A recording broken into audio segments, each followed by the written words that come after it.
ম্যাচের আগেই ফলাফল ফাঁস, বাংলাদেশ নাকি জিম্বাবুয়ে, তৃতীয় টি-20 ম্যাচ জিতবে কোন দল? ভবিষ্যৎবাণী করল জ্যোতিষী বিড়াল। বাংলাদেশ নাকি জিম্বাবুয়ে, তৃতীয় টি-20 ম্যাচে কোন দল জিতবে তা নিশ্চয়ই আগেভাগে বলে দেওয়া সম্ভব নয়। তবে এবার সেই কঠিন কাজটি করে দেখাবে অ্যাকিলস নামের একটি বিড়াল। তৃতীয় টি-20 ম্যাচের আগেই ফলাফল নিয়ে ভবিষ্যৎবাণী করবে অ্যাকিলস। এই জন্য তাকে দেওয়া হয়েছে বিশেষ প্রশিক্ষণ। 2010 বিশ্বকাপে অক্টোপাস পলের কথা নিশ্চয় মনে আছে অনেকের। একের পর এক চমকপ্রদ ভবিষ্যৎবাণী করে দক্ষিণ আফ্রিকা বিশ্বকাপে ভিন্ন এক রোমাঞ্চ ছড়িয়েছিল পল।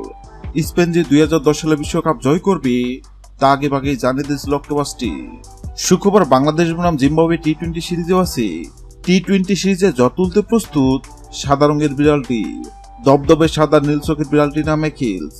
নিবিড় যত্ন আর ভালোবাসা অ্যাকিলসের বেড়ে ওঠা বিশ্বের অন্যতম সেরা প্রাণী জাদুঘর সেন্ট পিটার্সবার্গের হামিটেজে। শালিক টুটিনে জন্ম অ্যাকিলসের। সৃষ্টিকর্তা তাকে দেননি শোনার ক্ষমতা, তবে আছে তীব্র অনুমান শক্তি। তা দিয়ে চমক দেখাতে চায় বিড়ালটি, কিন্তু কিভাবে? বাংলাদেশ বনাম জিম্বাবুয়ের ম্যাচ চলাকালীন অ্যাকিলসের সামনে 2 পাত্রে খাবার রাখা হবে। পাত্রের সঙ্গে লাগিয়ে রাখা হবে 2 দেশের পতাকা। অ্যাকিলস যে পাত্রে খাবার খাবে বোঝা যাবে সেদিন ওই ম্যাচে বিজয়ী হবে পাত্রের সঙ্গে রাখা যে দেশের পতাকা আছে দেশটি। গত 3 মে শুরু হয়েছে বাংলাদেশ বনাম জিম্বাবুয়ের মধ্যকার 5 ম্যাচের টি-20 সিরিজ। টি-20 সিরিজের তৃতীয় টি-20 ম্যাচে কোন দল জিতবে? সেক্ষেত্রে অ্যাকিলস নামক বিড়ালের সামনে বাংলাদেশ ও জিম্বাবুয়ে নামক 2 পাত্রে খাবার রাখা হয়।